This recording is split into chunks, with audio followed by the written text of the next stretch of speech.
दोस्तों ये movie scary story to tell in the dark के हॉरर सीरीज़ कलेक्शन पे बनाया गया है जो 3 अलग अलग साल में पब्लिश हुई थी, जिसे एल्विन शॉर्ट्स ने लिखा था और इलस्ट्रेट स्टीफन गैमल ने किया था।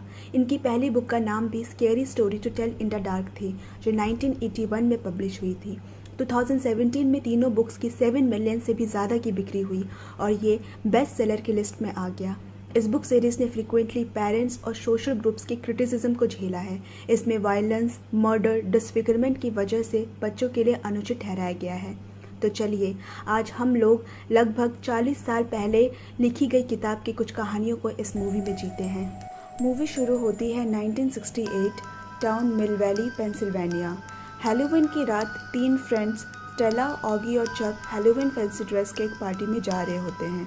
पीछे से टॉमी, जिसे बुली करने की आदत है, उसकी कार आ रही होती है एक बार फिर उन तीनों को बुली करने के इरादे से। पर इस बार तीनों फ्रेंड्स टॉमी को मज़ा चखाते हैं। गुस्से में टॉमी और उसके गैंग उनका पीछा करते हैं। तीनों फ्रेंड्स भागकर ड्राइव इन मूवी थिएटर के कार पार्किंग में घुस जाते हैं और वहाँ उनकी मुलाकात रेमन नाम के लड़के से होती है, जिसकी कार में तीनों छुपते हैं जो उन्हें उन बुली गैंग से बचा लेता है। उसके बाद स्टेला रेमन को एक लोकल हॉन्टेड हाउस एक्सप्लोर के लिए कहती है जो 19th सेंचुरी के एक अमीर परिवार का हुआ करता था, जिनका नाम बेलॉस था। कहा जाता है बेलॉस मिल वैली की सबसे पुरानी फैमिली में से एक थी। स्टेला बताती है बेलॉस फैमिली की भी एक हिस्ट्री है। सुना है उनकी एक बेटी थी सेरा बेलॉस, जिसे इस घर से कभी बाहर निकलने नहीं दिया गया क्योंकि वो दिखने में एकदम अलग और अजीब थी। घर के हर एक फ़ोटो से उसे मिटा दिया गया और आज तक ये कोई नहीं जानता कि वो कैसी दिखती है। उसकी फैमिली ने कभी उसे नहीं अपनाया। उसे कभी किसी ने तो नहीं देखा, लेकिन लोग उसे दीवारों से सुन सकते थे। वो दीवार के उस पार से उनको डरावनी कहानियाँ सुनाया करती थी। जिसे भी सारा ने कहानी सुनाई वो या तो गायब हो गया या फिर कहीं मारा पाया गया।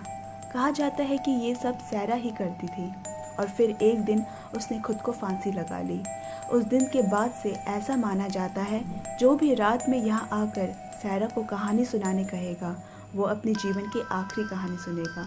और तभी दोनों को शेल्फ के पीछे एक खुफिया दरवाज़ा मिलता है जो बेसमेंट के एक कमरे तक जाती है, जिसे देखकर लगता है कोई यहाँ बरसों पहले रहता था। शायद यही सारा को कैद रखा जाता था। यहाँ चक ऑगी को डराने के लिए भागकर एक कबर्ड के अंदर छुप जाता है, लेकिन जब बाहर देखने के लिए झांकता है तो उसे वो कमरा बिल्कुल अलग नज़र आता है। उसे बिस्तर पर बैठी काले कपड़े पहनी एक बूढ़ी औरत और एक कुत्ता दिखता है जो उसी की तरफ देख रहे होते हैं। थोड़ी देर बाद ऑगी उसे ढूंढता हुआ वहाँ आता है और डरा हुआ चक को कबर्ड में बैठा पाता है। चक कहता है कुछ है यहाँ, हमें यहाँ से अभी निकलना होगा। अब चारों सारा के रूम में होते हैं जहाँ उसे दुनिया की नज़रों से दूर कैद करके रखा जाता था। स्टेला को बुक शेल्फ से सारा की लिखी स्केरी स्टोरी की किताब मिलती है। तभी टॉमी उनका पीछा करते हुए वहाँ पहुँचता है और शेल्फ का दरवाज़ा बंद कर देता है।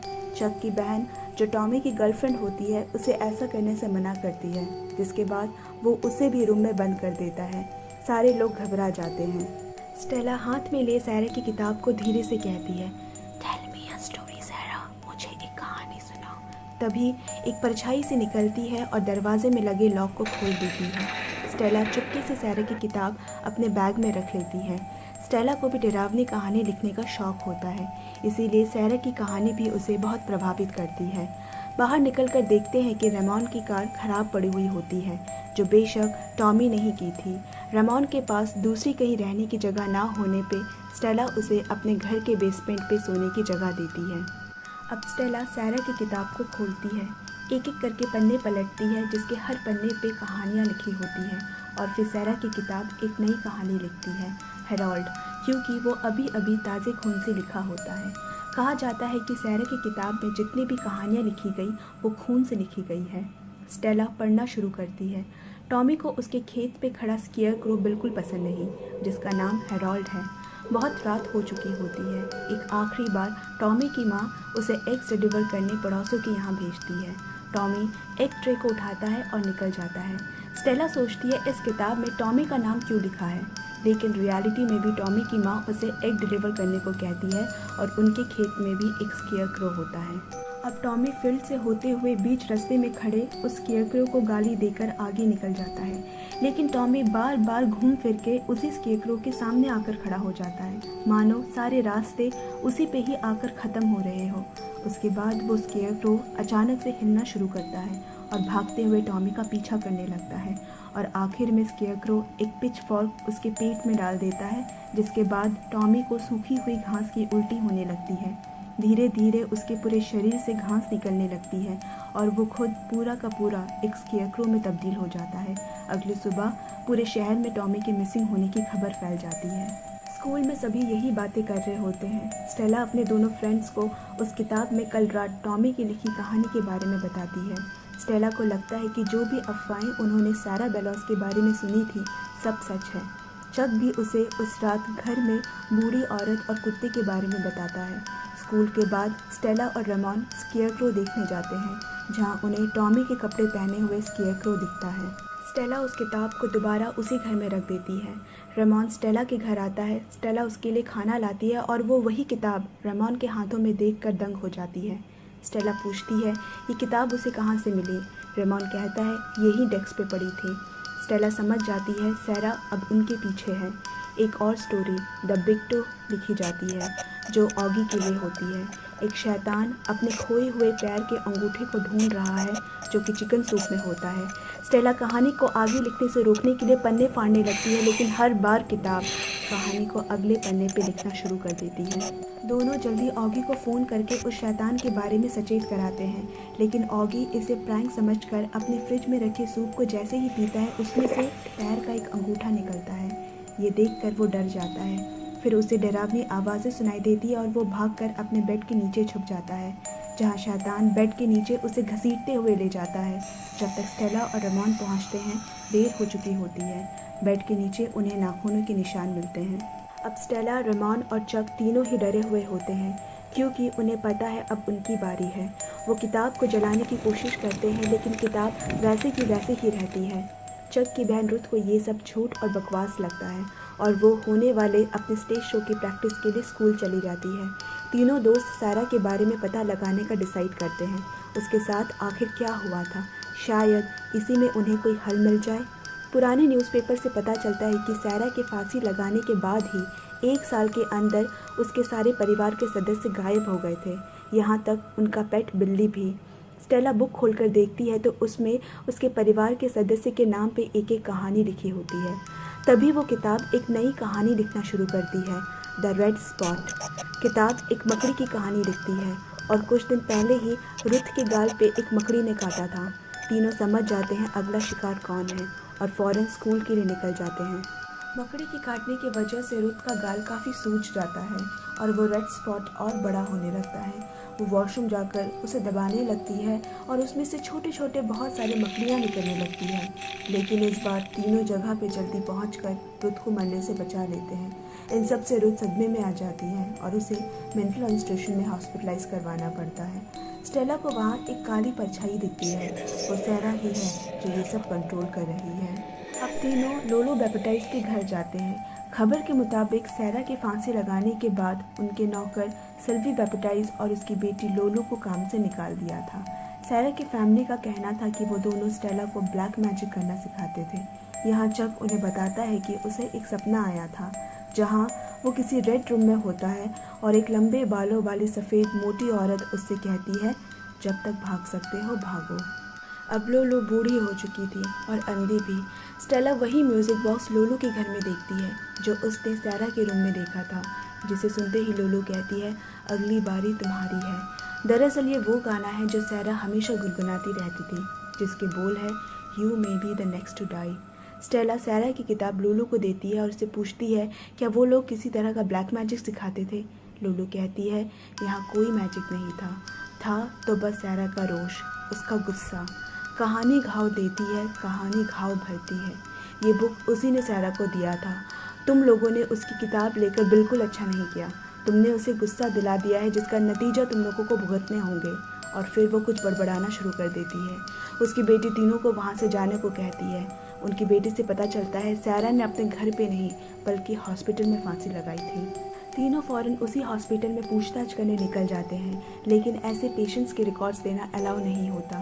तीनों छुपते हुए रिकॉर्ड्स एंड इवैल्यूएशन डिपार्टमेंट यानी short form RED, red room जाते हैं। चक अपने सपने की वजह से अंदर जाने से मना कर देता है। वो बाहर ही उनका इंतज़ार करता है। मेडिकल रिपोर्ट से पता चलता है कि सैरा को एक्रोमेशिया एल्बिनिज्म बीमारी थी। ऐसी बीमारी जिसमें स्किन में डार्क पिगमेंट मेलानिन की मात्रा कम या ना के बराबर होने से स्किन का रंग फीका होता है। ऐसी बीमारी वाले लोग सूरज की रोशनी को नहीं सह पाते और उनकी नज़र भी कमज़ोर होती है।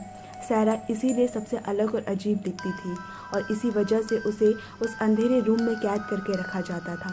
उन्हें सैरा का ऑडियो रिकॉर्ड मिलता है जिसमें उसका भाई उस पर इलेक्ट्रिक शॉक थेरेपी करता था, उस सच को छुपाने के लिए जिसका पता सैरा को चल गया था। वो सच ये था कि बेलॉस फैमिली का टाउन में एक पेपर मिल था जिसमें यूज़ होने वाले मरकरी की अधिक मात्रा की वजह से टाउन का पानी कंटामिनेटेड या जहरीला हो गया था, जिससे बच्चे मारे जा रहे थे। लेकिन शहर में हो रहे मौत की वजह किसी को पता नहीं थी। सैरा बच्चों को मारना नहीं बल्कि उन्हें बचाना चाहती थी, इसीलिए वो दीवार के इस पार से बच्चों को मिल के पानी के बारे में आगाह करती थी।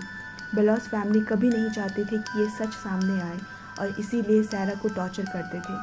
थोड़ी देर बाद सैरा की रिकॉर्डिंग में खुद सैरा की अजीब आवाज़ आने लगती है जो चक के सपने की बात कहती है। स्टेला जल्दी से बुक खोलती है और किताब एक और नई कहानी लिखती है, द ड्रीम। दोनों चक को ढूंढने निकल जाते हैं। यहाँ चक हॉस्पिटल स्टाफ से छुपते हुए कॉरिडोर आ पहुँचता है और अचानक कॉरिडोर की सारी लाइट्स रेड हो जाते हैं। चक को अपना सपना सच होता दिखाई देता है और वो ज़ोरों से चीखने लगता है। उसे दूर वही सपने वाली औरत खड़ी दिखाई देती है जो उसे भागते रहने को कहती है। लाख भागने की कोशिश करने के बाद भी वो चारों तरफ से घिर जाता है और फिर वो औरत चक को अपने अंदर सूख लेती है।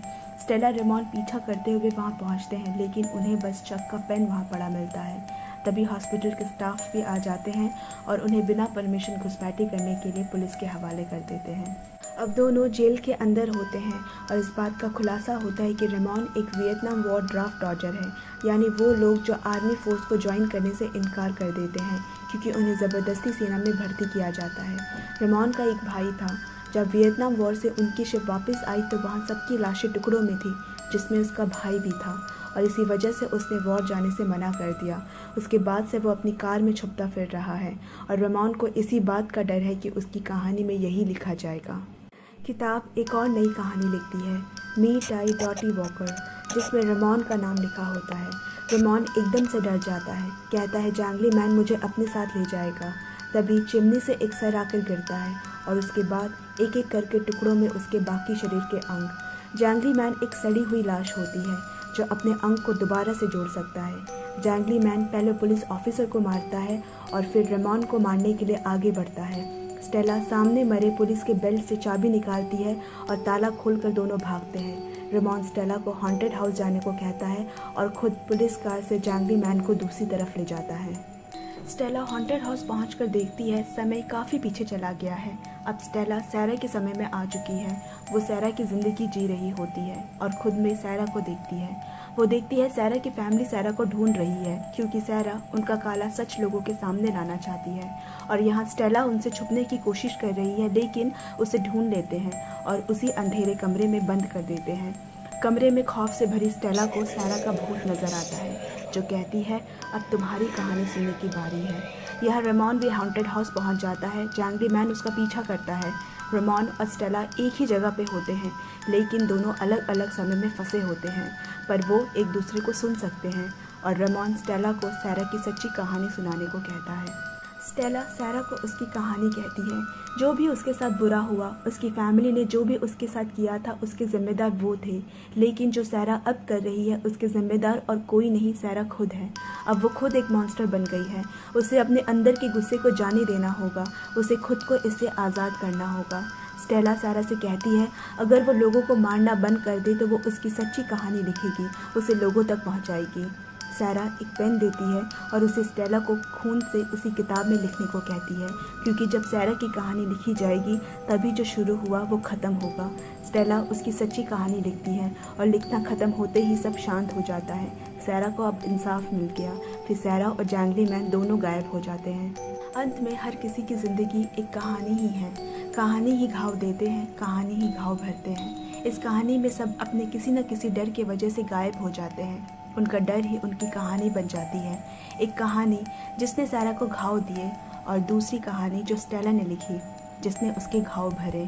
स्टेला ने जैसा प्रॉमिस किया था, वो सारा बेलॉस की सच्ची कहानी पे एक किताब पब्लिश करती है, the truth behind our scary story, जिसे कई लोग मानते हैं, कई लोग नहीं, लेकिन सच सिर्फ स्टेला को पता है।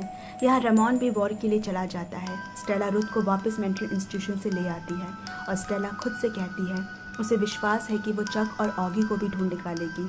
इस किताब में कई सीक्रेट्स हैं जिसे जानना अभी बाकी है। दोस्तों, कैसी लगी आपको ये एक्सप्लेनेशन, कमेंट्स करके ज़रूर बताएं। जल्द ही एक नई मूवी के एक्सप्लेनेशन के साथ हाजिर होंगे। फिर मिलेंगे। Bye bye, take care.